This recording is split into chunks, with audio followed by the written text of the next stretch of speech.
I have a saying that I say, you've heard me say this hundreds, if not 1,000 times. The deal of a lifetime comes along once a week.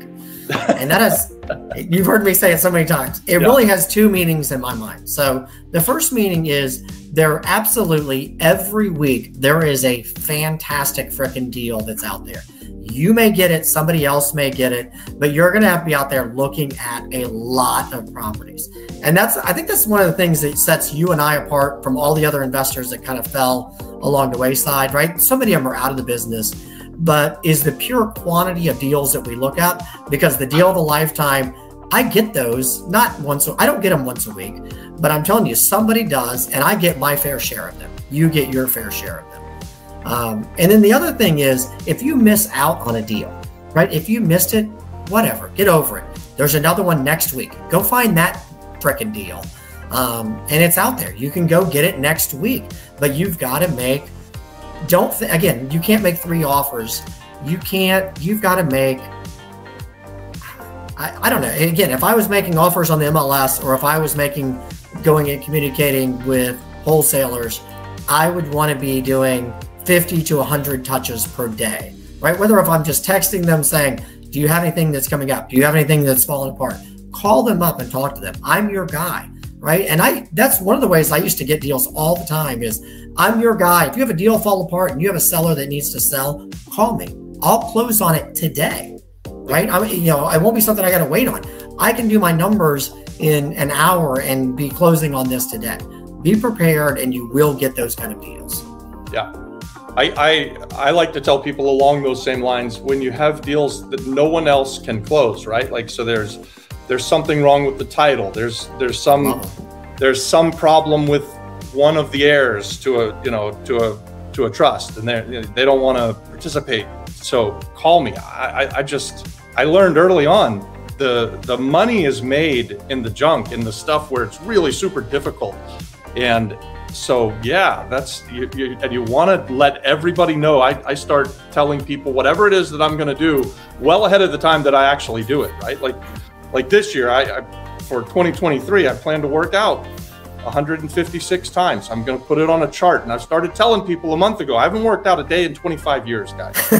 I'm going to work out 156 times next year. And everyone who's close to me knows that that's my plan. And I'm going to put it on YouTube, and I'm going to tell the world. And that forces me then, hopefully, to work out 156 times next year, which is 3 times a week, which shouldn't be that difficult.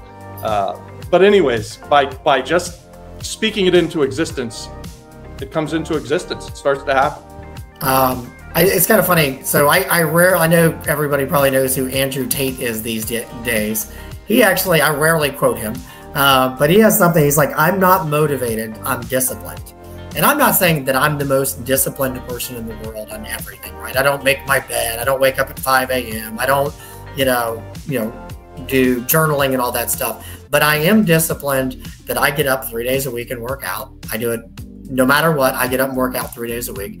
I can tell you that I get up and I still look at the foreclosure sale, even though we don't buy that much in it, every single day. And I look at it. We make offers on properties.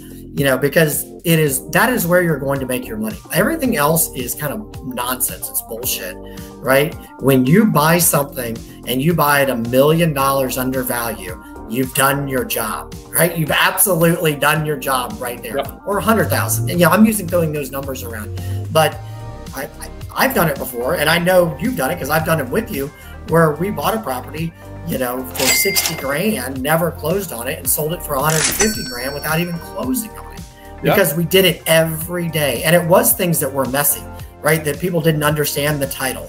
I love that, right? If it's a messy title and all messed up, or there's a condemned sign on the front of it, I'm like, that's my property, man. I want that thing. Yeah, exactly.